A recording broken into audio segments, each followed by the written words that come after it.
Let's give it up for Jacques Barrett. Thank you so much. Thank you, Husey, and thank you, Australia. Great to be here. Great looking crowd. I've been peeking through the curtain. I'm a creep. Yeah, this moustache is not a rental. It's very good to be here, you guys. I flew here, Jetstar. Heard of it? Yeah, plucky little underdog of an airline. Qantas's half-brother went to TAFE. Middle name of Gavin. Remember a couple of years ago I was copping an eyeful of the In-Flight magazine, had an article on how to bake a Jetstar cake for your kid's birthday. It's just adorable. I thought, what kid in this country wouldn't fucking love that on their big day? A Jetstar plane cake flying in. Here you go, mate. Happy 6th birthday. I'm 9. We apologise for the delay. Bit of fucking comedy for you? Yeah. You guys, I've been travelling around going rural, getting on the road. Something you should know about me is I don't plan on having any children. I really feel like I don't need to happen again. I see myself as a genetic cul-de-sac. This ends here. I've got too many fears if I had a child. One of my greatest fears is if that child went missing and I didn't seem distraught enough at the press conference. The only time I get a bit clucky, though, I go to a small country town. I've got this fantasy of finding a good country girl and bringing her back to the city. So I always go into the small town pie shop because that's where the fucking babes work.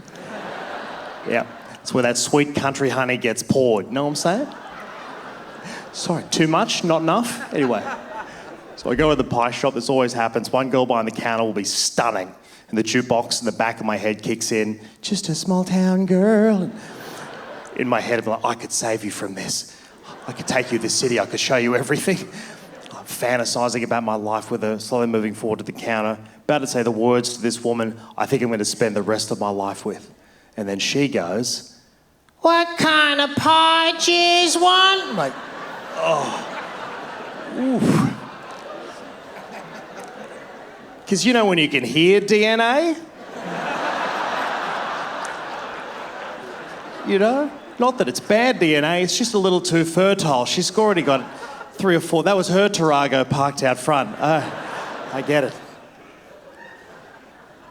The Australian accent, she's not exactly velvet across the fucking eardrums, but I will tell you this, there are pockets of the UK, there are some accents out there that are making a play. You can have a wild spectrum, anywhere from posh through to paint thinner. I was there, I matched with this girl in Stoke-on-Trent. It's real rough as a guts joint, right? But she was stunning. She walked towards me at the bar, and I was like, it's fucking, here we go, it's on.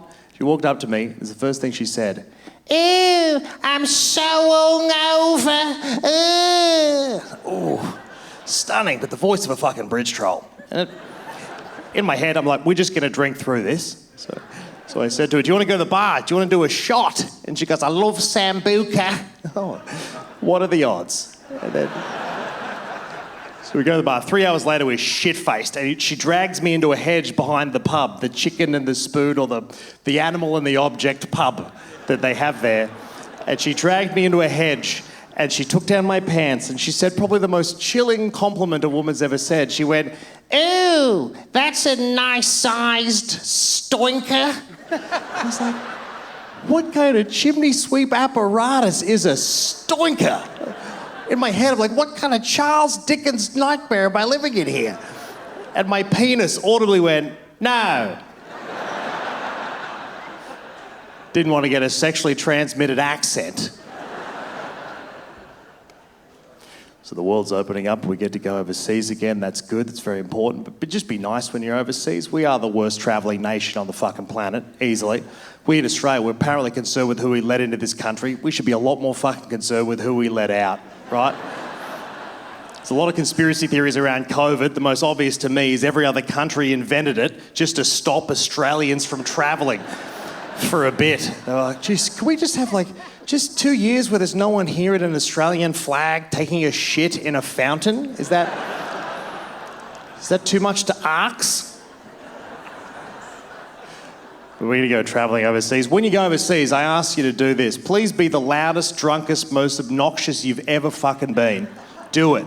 But do it in an American accent. protect us. Let's run this hot streak. Let's try and be a good traveling nation. Do this. Americans, man, they're good people. They're fucking loud. People say, why are they so loud? Because it's a lot of fun. You storm into a shop that doesn't sell muffins and in the loudest American accent, demand muffins. You've never had more fun in your life. Just storm in. Yeah, hi, how's it going? No, I was next. Go fuck yourself. Can I get 2 blueberry muffins, please?